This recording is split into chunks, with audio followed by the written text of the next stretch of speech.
For 2 days I stayed at the hotel. It was affordable, but because of my overspending on clothes, I began to look for cheaper quarters still. One evening I visited a small restaurant that served fish and chips. I discovered a young Australian man named Jerry, and he told me that the owner, a middle-aged woman named Anne, also owned a guest house. In fact, he was living there himself. So I moved there the next day. It was nice, newly constructed, so I did as I had done before. Every day I would rent a bike and take it for a few minutes' ride to the old city. I would spend time checking up on the clothes I ordered, riding around the streets of the old city, and of course, relaxing in a restaurant or two.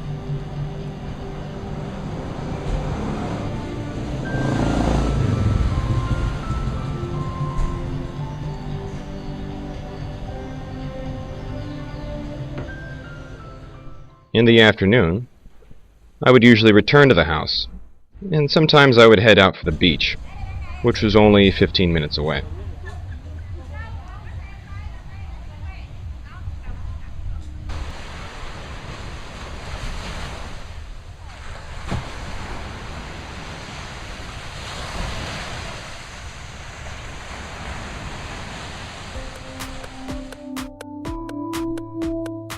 After about 4 days, several adjustments and fittings, my clothes were finally done.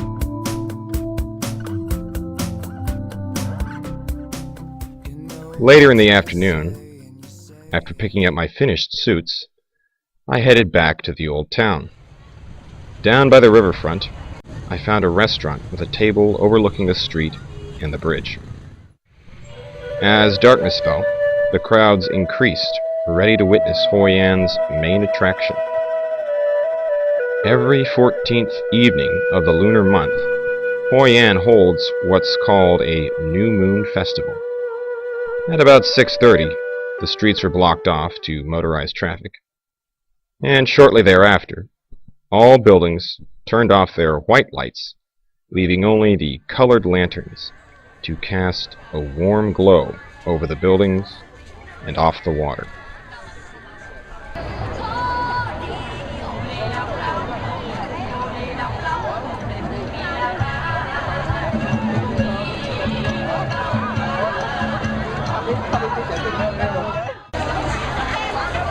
A few children came up to sell paper lanterns to put in the water, but their charming entreaties didn't move me to part with my money.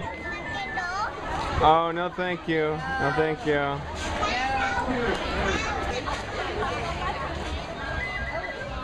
They did have some success with the people around me, though.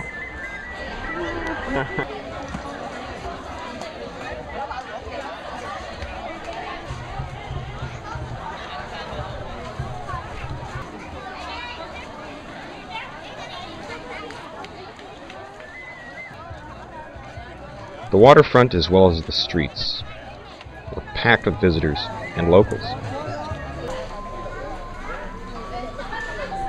And it seemed as if it was taken as an opportunity for anyone to perform whatever they wanted.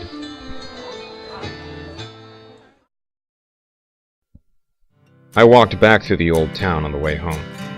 The party was just getting started, but I was tired, and had an early start in the morning, taking a day trip north.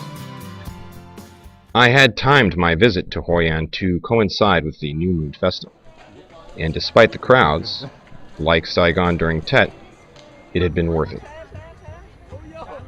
An unforgettable nocturnal spectacle, with the old city of Hoi An as the stage and the star actor. My name is Caleb, and this is Vietnam's answer to Savile Row and Siena. Hoi An.